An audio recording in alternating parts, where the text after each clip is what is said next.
여러분 안녕하십니까? 광주 MBC 뉴스투데이 시작합니다. 먼저 오늘의 주요 뉴스입니다. 헌법재판소의 윤석열 대통령 탄핵 심판 선고가 계속 늦어지면서 시민들이 상당한 피로감을 호소하고 있습니다. 올해로 창설 20주년을 맞는 광주 디자인 비엔날레가 포용을 주제로 공존과 배려의 가치를 전시에 담아낼 예정입니다. 여자 프로배구 페퍼저축은행이 4년 연속 꼴찌로 시즌을 마무리했지만 전 구단 상대 승리 등 값진 결실도 거뒀습니다. 고흥군의 미래 전략산업인 우주발사체 클러스터 조성이 5년 뒤 완공을 목표로 차질 없이 진행되고 있습니다. 헌법재판소가 윤석열 대통령 탄핵 심판 선고일을 발표하지 않으면서 다음 주로 선고가 넘어갈 가능성이 커졌습니다. 기약조차 없이 선고가 마냥 늦어지면서 시민들의 피로감도 상당합니다. 보도에 천홍희 기자입니다. 12.3 내란 사태 이후 100일이 넘게 지났습니다. 헌법재판소는 아직 대통령 탄핵 심판 선고일을 알리지 않았습니다. 비상계엄 선포 당시를 생생히 기억하는 시민들은 답답한 마음을 감추지 못합니다.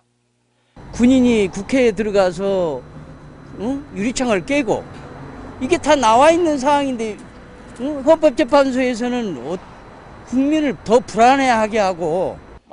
고 노무현 전 대통령은 변론 종결 후 선고까지 14일, 박근혜 전 대통령은 11일이 걸렸습니다. 하지만 이번에는 3주가 넘도록 선고 날짜조차 정해지지 않으면서 온갖 억측도 쏟아지고 있습니다. 이를 접하는 시민들의 피로감도 상당합니다. 찌라시라든가 그런 것들이 들어오니까 신경 쓰이고 조금 그런가? 라는 생각도 들고 좀 많이 혼란스럽긴 해요. 언제 선고하겠다는 기약조차 없다 보니 매일 철야 농성을 벌이는 시민단체들도 힘들긴 마찬가지입니다. 단식 농성을 하던 광주시 구의원들도 건강이 급격히 나빠지면서 8일 만에 단식을 중단했습니다. 좀 투쟁이 좀 오래 되면서 시민들이 지쳐하시는 모습을 역력히 느낄 수가 있습니다. 또 하루빨리 극복되지 않으면 후유증이 매우 크겠구나 이런 생각을 많이 하게 됩니다. 시민들은 헌법재판소가 균열과 혼란을 하루빨리 끝내줄 것을 바라고 있습니다. MBC 뉴스 천홍희입니다. 오늘은 봄의 네 번째 절기 춘분입니다. 이 무렵이면 낮과 밤의 길이가 같아지고 더위와 추위의 양이 같아진다고 합니다. 오늘 두 계절이 공존하면서 추위와 더위와 함께 공존하는 날씨가 예상됩니다. 오늘 한낮 기온 무려 15도 안팎까지 오르면서 어제보다 6, 7도가량 높은 기온으로 낮 동안에는 정말 포근하겠는데요. 아직 아침, 저녁으로는 낮은 기온에 머물면서 광주의 일교차는 15도가량으로 정말 크게 벌어지겠습니다. 체온 조절 잘 해주셔야겠습니다. 오늘 오후 들어서는 찬바람도 가세하면서 더 춥게 느껴질 수 있겠습니다. 순간적으로 시속 55km에 달하는 강한 바람이 불겠습니다. 한편 하늘 모습 보시면 어제보다도 더 깨끗한 하늘 드러나 있습니다. 하늘 자체는 맑게 드러나겠지만 오늘 미세먼지 농도가 높게 치솟을 가능성이 있습니다. 현재는 광주와 전남의 미세먼지 농도 보통에서 좋음 수준 유지하고 있지만 나쁨 수준까지 치솟을 가능성이 있겠습니다. 날씨 정보였습니다. 광주 디자인 비엔날레가 올해 창설 20주년을 맞았습니다. 올해 광주 디자인 비엔날레는 모든 존재를 끌어안는 포용을 주제로 공존과 배려의 가치를 전시에 담아낼 예정입니다. 박수인 기자가 전해드립니다. 이동권 보장을 요구하는 장애인들의 대중교통 탑승 시위는 차별에 관한 첨예한 논란을 불러일으켰습니다. 올해 광주 디자인 비엔날레는 이처럼 서로 다름에서 오는 차별과 갈등에 주목합니다. 그리고 디자인의 역할을 포용으로 삼았습니다. 디자인이란 단순히 아름다움을 추구하는 것에 그치지 않고 모두가 더 나은 삶에 다가갈 수 있는 가치를 담아야 한다는 겁니다. 디자인이 단순히 이런 예쁜 물건을 만드는 것이라든지 예쁜 포스터를 만드는 것에서 끝나는 것이 아니고 어떻게 하면 디자인의 모든 사람의 어떤 차이나 어떤 다른 것을 끌어안아 줄 수 있는가, 그것을 보여주고 싶은 겁니다. 올해 광주 디자인 비엔날레는 포용 디자인을 세계와 삶, 모빌리티와 미래 등 4가지 관점에서 조망합니다. 세계 디자인계의 중요한 흐름인 포용 디자인이 일상 속에서 어떻게 존재하는지, 첨단 기술과 결합한 포용 디자인은 현재와 미래를 어떻게 바꾸고 있는지 제품과 환경, 공공의 영역에서 보여줍니다. 차별 없는 이동권을 보장하는 디자인을 광주 지하철에 실제로 적용하는 프로젝트도 진행됩니다. 이런 포용 디자인의 가치가 지속적이고 보편적으로 구현될 수 있도록 광주 포용 디자인 매니스토 선언도 준비되고 있습니다. 전 세계에 있는 디자이너들이나 어떤 이런 정책을 만드시는 분들이 모든 것을 하고 디자인을 하고 계획을 할 때 포용적인 어떤 관점에서 모든 것을 바라볼 수 있도록 하고, 그러나 거기에는 언제나 광주라는 이름이 들어갈 수 있게 해서. 창설 20주년에 열리는 제11회 광주 디자인 비엔날레는 오는 8월 말이나 9월 초쯤 개막해 65일 동안 광주 비엔날레 전시관에서 관람객을 맞습니다. MBC 뉴스 박수인입니다. 고흥군의 미래 전략 산업인 우주발사체 클러스터 조성이 차근차근 진행되고 있습니다. 5년 뒤면 완공될 예정인데요. 벌써부터 100곳에 달하는 기업에서 입주 의향을 밝히고 있습니다. 김단비 기자가 보도합니다. 지난해 지방권 최초로 예타 면제가 확정된 고흥 우주발사체 국가산단. 152만 제곱미터 부지에 3,800억 원이 투입되는 고흥군의 핵심 사업입니다. 우주발사체 국가산단이 들어서는 고흥 복내면 일대입니다. 이곳을 중심으로 사업 시행자인 LH가 조사 설계 용역을 진행하고 있습니다. 내년 산업단지 계획 승인을 완료하고 토지 보상을 거쳐 2027년 착공 예정입니다. 사업이 순조롭게 진행되면 2030년쯤 국가산단 가동이 가능할 전망입니다.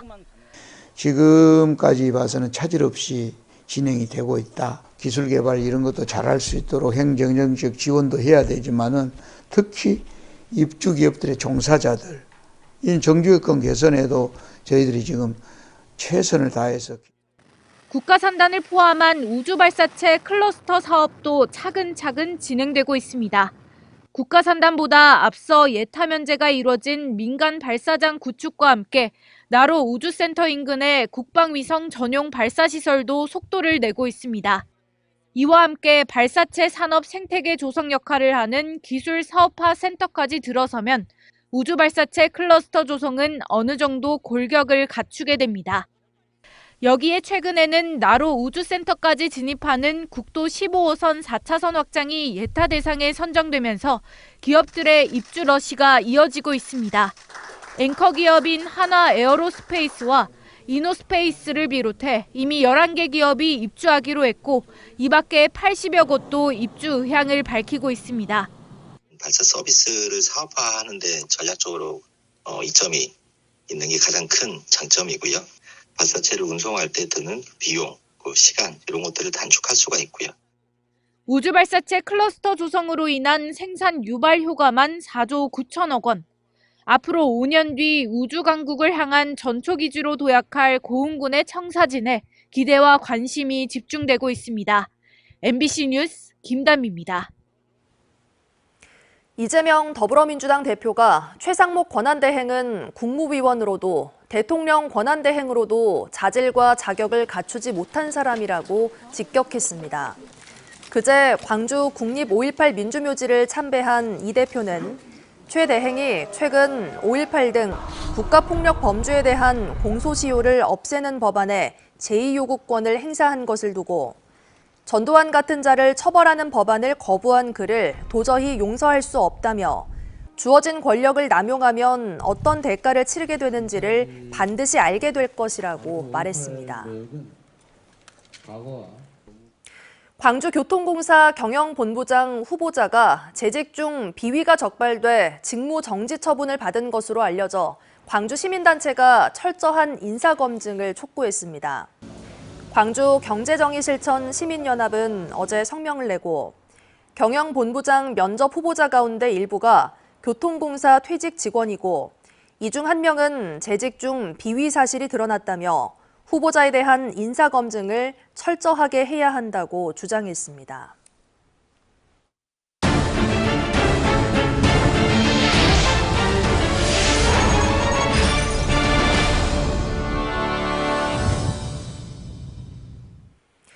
여자 프로배구 페퍼저축은행이 시즌 최종전에서 지며 4년 연속 꼴찌로 시즌을 마무리했습니다.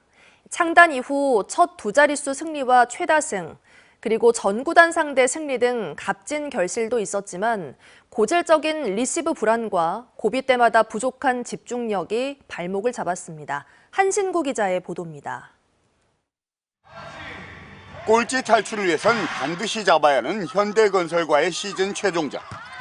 고비 때마다 범실을 쏟아낸 페퍼저축은행은 결국 1대3으로 지며 시즌을 마감했습니다. 올 시즌 최종 성적은 11승 24패, 승점 35점으로 4년 연속 꼴찌에 머물렀습니다. 그렇지만 창단 이후 첫 두 자릿수 승리와 역대 최다승, 전구단 상대 승리라는 의미 있는 결실을 이루며 고질적으로 따라다녔던 승점 자판기라는 오명에서 벗어났습니다. 우리가 가는 길이 이제 새로운 역사다라고 얘기했는데 어느 하나를 또 꼽을 수는 없습니다. 그 정도로 다 자같이 일궈낸 일들이고. 개막전을 승리하며 산뜻하게 출발한 페퍼저축은행은 올 시즌 새로 가세한 미들블러커 장위, 그리고 박정아와 이한비 등의 선전으로 4라운드 한때 5위까지 오르며 상승세를 타기도 했습니다.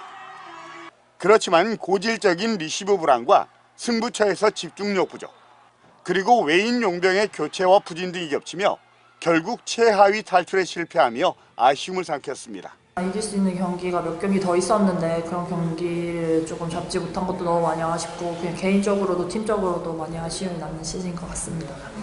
초보 감독으로 첫 시즌을 끝낸 장소영 감독은 승부처에서 뒤집는 힘도 생기고 선수들도 패배의식에서 벗어나 이젠 어느 팀도 만만히 볼 수 없을 정도로 성장한 게 가장 큰 성과라면서 다음 시즌 한 단계 도약을 기약했습니다. 다음 시즌에는 목표를 조금 높게 잡아서 그 목표에 조금 더 부합하게 열심히 좀 해야 되지 않겠나 이런 생각합니다. 아쉽지만 희망을 본 페퍼저축은행은 다음 시즌 최하위 탈출과 함께 봄 배구를 바라보면서 다시 한번 담금질에 나서게 됩니다. MBC 뉴스 한신구입니다. 순천 폐기물 처리시설 입지 결정에 대한 집행정지 신청에 대해 1심에 이어 2심 법원도 순천시의 손을 들어줬습니다. 이에 주민들은 대법원의 판단까지 받아보기로 결정했는데요. 이와는 별개로 입지 선정 과정에 문제가 없는지 살펴보는 본안 소송이 핵심 변수로 떠오르고 있습니다. 문형철 기자의 보도입니다. 순천만 국가정원과 인접한 연양뜰 체육시설 부지입니다. 지난해 4월 이 일대가 폐기물 처리시설 입지로 결정되자 주민들은 효력을 정지해달라는 집행정지 신청을 냈습니다. 하지만 광주지방법원은 이를 기각했고 최근 광주고등법원도 1심의 판단에 문제가 없다며 같은 결론을 내렸습니다. 순천시는 오는 8월쯤 기본계획 수립 작업이 끝나면 후속 절차에도 속도를 내 폐기물 처리시설 건립을 차질 없이 진행하겠다는 입장입니다. 기본계획 수립하고 환경상 영향조사, 그다음에 도시계획 시설 결정이 되면 기본 및 실시 설계가 바로 이어질 수 있도록. 주민들은 순천시의 계획에 반발하며 자료를 보완해 재항고하겠다고 밝혔습니다. 하지만 대법원에서도 기각 결정이 나도 양측의 법적 다툼이 끝나는 것은 아닙니다. 입지 선정 과정에 문제가 있었는지 구체적으로 따져보는 본안 소송이 남아있기 때문인데 지난 1월 1차 변론에 이어 다음 달 중순에는 2차 변론이 진행될 예정입니다. 서울 마포에 추진된 쓰레기 소각장의 경우 입지 결정 고시 집행정지 신청은 모두 기각됐지만 올해 초 본안 소송 1심에서는 입지 결정 처분을 취소한다는 판결이 나온 점을 주민들은 주목하고 있습니다. 집행정지랑 본안소송 전혀 관계가 없는 거죠. 다른 사항입니다. 다만 이제 저희들은 시민들의 피해를 막아보고자 집행정지를 이제 계속 재항고할 생각입니다. 법적 다툼이 계속될 상황에서 순천시는 조만간 주민들과 대화의 자리를 마련할 계획이라고 밝혔지만 양측의 입장차가 워낙 극명한 데다 갈등의 골도 깊어 만남이 성사될지는 미지수입니다. MBC 뉴스 문형철입니다. 최근 여수산단을 횡단하는 철도 여천선을 재활용해야 한다는 지적이 제기되고 있습니다. 하지만 지금도 운행 중인 철길을 걷어내는 대형 사업인 만큼 넘어야 할 산이 많은데요. 현실성은 있는 건지, 앞으로의 과제는 무엇인지 최황지 기자가 따져봤습니다. 울산 미포산단에 있는 장생포선입니다. 유류를 수송하던 철길이었는데 활용도가 떨어지면서 지금은 열차 운행이 중단됐습니다. 부지는 오랫동안 방치됐는데 정작 인근 기업들은 공장 지을 땅이 없었습니다. 울산시는 부지 활용을 위해 정부에게 장생포선 폐선을 건의했고 국토부도 이를 승인했습니다. 현재는 산단 입주 기업들이 용지 매입 계획서를 제출했고 울산시도 도로와 주차장을 설치하기로 했습니다.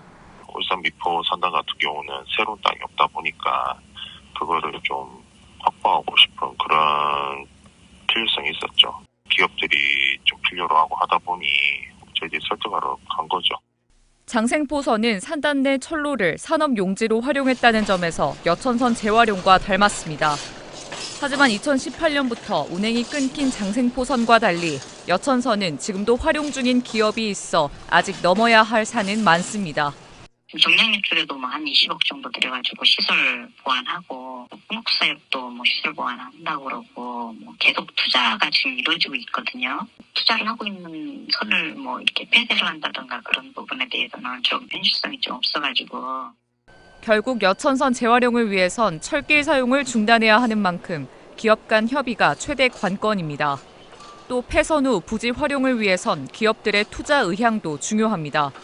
특히 여천선은 장생포선보다 더 길고 부지도 더 넓어 사업 규모 또한 커질 것으로 보입니다. 이처럼 여러 난관은 있지만 최근 산단 입주 기업 가운데 여천선 재활용에 공감하는 기업들이 늘고 있다는 점은 주목해야 될 대목입니다. 여천선 부지를 활용하면 탄소 중립 시대에 발맞춰서 공공 유틸리티 시설을 구축하고 여수 국가산단 입주 기업들이 공동으로 사용할 수 있는 친환경 인프라를 조성할 수 있을 것 같습니다. 여수 상공회의소가 여수 산단의 위기를 해결하기 위해 추진하는 여천선 재활용. 기업과 지역사회의 공감대 형성이 사업 추진의 첫 단추가 될 것으로 보입니다. MBC 뉴스 최황지입니다. 학교 법인과 토지 소유자의 갈등으로 4개월째 이어지던 대광여고와 서진여고 학생들의 통학로 불편 문제가 해소됐습니다. 광주시 교육청에 따르면 홍복학원 임시이사회와 토지 소유자 등이 학교 법인의 조속한 정상화를 통해 통학로 문제를 해결하기로 합의함에 따라 어제 컨테이너가 철거됐습니다. 대광여고와 서진여고 통학로는 부지를 소유하고 있는 민간 개발업체가 소유권을 행사하기 위해 지난해 11월 왕복 컨테이너를 설치하면서 통행에 불편이 발생했습니다. 국토교통부와 서울시, 기획재정부 등은 어제 정부 서울청사에서 부동산 관계기관 회의를 열고 지난달에 발표한 지방 소재 준공후 미분양 주택 매입 등의 대책을 속도감 있게 추진하겠다고 밝혔습니다. 정부는 LH를 통해 지방에 있는 준공후 미분양 주택 3,000가구를 직접 매입하는 방안을 추진 중인데 내일 매입 공고가 이루어진다고 설명했습니다.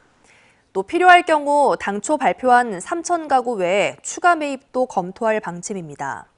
지난 1월 기준 전남의 준공후 미분양 물량은 2,445가구로 전국에서 두 번째로 많았습니다.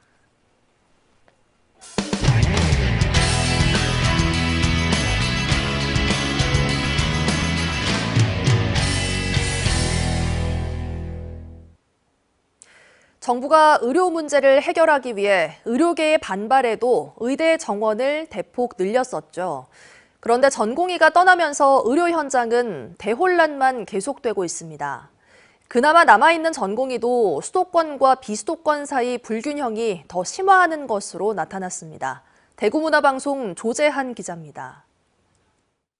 정부가 의대 정원을 2,000명 늘리며 내세운 건 지역 간 의료 불균형 해소와 필수 의료 강화였습니다.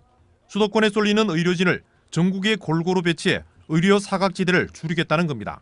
의대생 비율은 4대 6입니다. 수도권과 비수도권이. 근데 그 전공의 비율은 6대 4로 돼 있어요. 그래서 이 얘기는 뭐냐면 학교를 지방에서 나온 그 전공의들이 서울 수도권에서 수련을 받는 경우가 많이 있다는 뜻입니다. 금년에 한 번 더 현장과 의견 수렴을 통해서 5대5로 갈 수 있도록 노력을 하겠습니다. 비수도권 전공의 비율을 높이겠다는 정부 발표가 1년이 지났습니다. 전공의 대부분은 의료 현장을 떠났고 복귀하지 않고 있습니다. 일부 현장에 남거나 복귀한 전공의도 수도권 쏠림이 더욱 심화한 것으로 나타났습니다. 조국혁신당 김선민 의원이 보건복지부로부터 받은 자료에 따르면 올해 상반기 모집 전공의는 전국에서 822명입니다. 이 가운데 64.5%인 530명이 수도권, 비수도권에는 35.5%인 292명에 그쳤습니다. 의정 갈등 이전보다 전공의의 수도권 쏠림이 더 심해진 겁니다. 전공의가 떠나고 위태하게 버텨온 상급 종합병원에서는 전공의 수련을 지도할 교수나 전문의들마저 이탈이 잇따르고 있습니다. 작년까지는 올해 안에 1년만 버티면 되겠지 버텼는데 이게 기획이 없으니까 시계 몸과 마음이 너무 힘드니까 못 버티는 거죠. 이제는 시계 강제로 많이 안 써도 되니까 삶의 질 달라야죠. 근무 시간을 정부는 2026학년도 의대 정원을 휴학의대생 복귀를 전제로 되돌리겠다고 밝혔습니다. 그런데도 의대생은 복학 움직임이 없고 전공의는 상당수 입대하거나 일반의로 취업하며 냉담한 반응을 보이고 있습니다. 애초 의료 개혁의 핵심 명분인 지역 간 의료 불균형마저 더 심화하는 등 총체적 난국을 벗어나지 못하고 있습니다. MBC 뉴스 조재한입니다. 한화오션 하청노조 지회장이 30m 철탑 위에서 고공농성을 벌이고 있습니다. 3월 폭설과 추위 속에도 고공농성은 계속되고 있습니다. MBC 경남 이선영 기자가 보도합니다. 서울 하나본사 건물 앞 CCTV 철탑. 30m 높이의 철탑 위에 한 남성이 보입니다. 금속노조 거제통영 고성 조선하청지회 김영수 지회장입니다.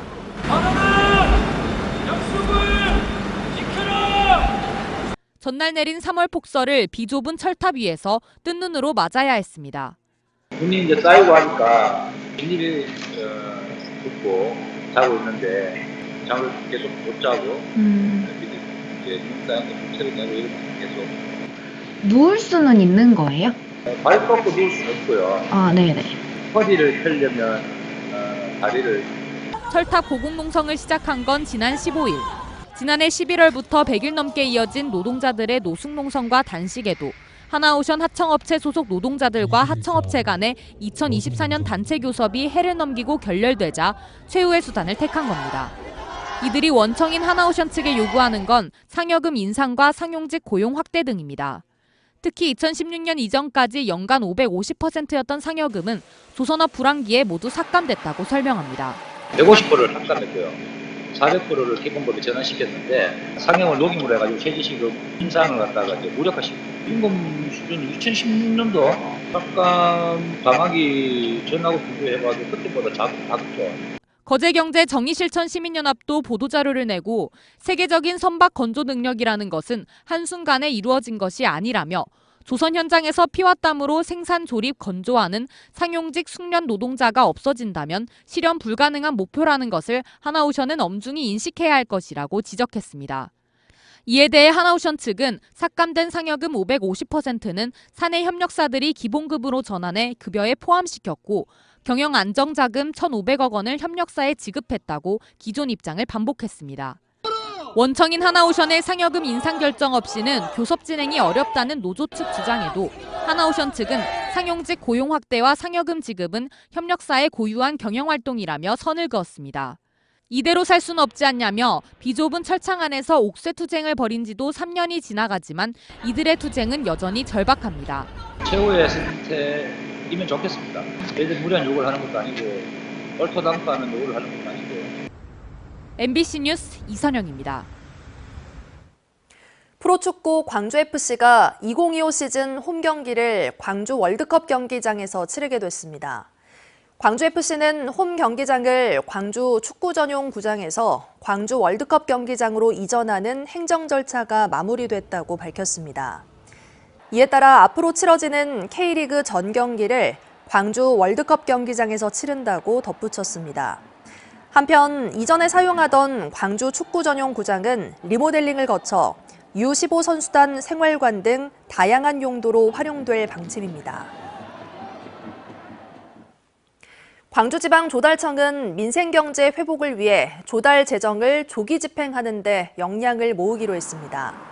광주조달청은 올해 조달 사업 규모 4조 2,600억 원 가운데 53.7%를 상반기 안에 집행한다는 목표를 세우고 신속 집행 전담반을 구성해 공공기관들의 참여를 유도하기로 했습니다.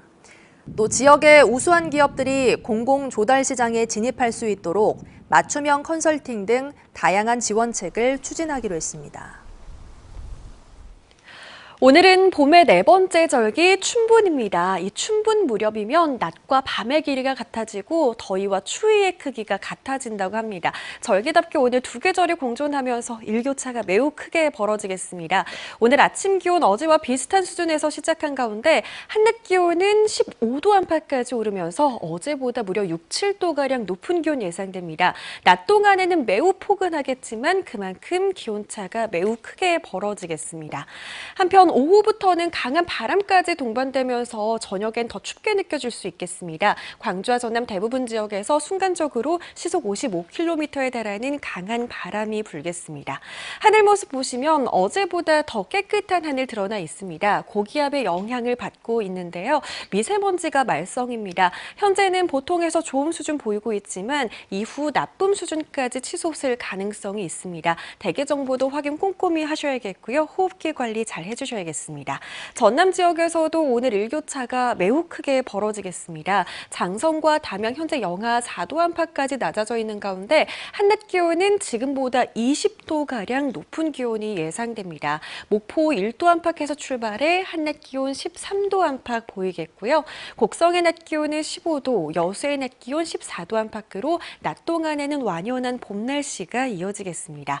바다의 물결 여전히 높게 일겠습니다. 서해 남부에서 최고 2m, 남해 서부에서는 최고 2.5m로 일겠습니다. 내일부터는 오늘보다도 기온이 5, 6도가량 오름세를 보이겠습니다. 아침 기온도 6도 안팎에서 시작하겠고요. 한낮 기온 당분간 20도 안팎을 보이면서 매우 포근한 봄 날씨는 지속되겠습니다. 날씨 정보였습니다. 이상으로 뉴스 마칩니다. 함께해 주신 여러분 고맙습니다. 언제 어디서나 내 손 안의 뉴스. 광주 MBC 뉴스 유튜브 구독으로 함께하세요.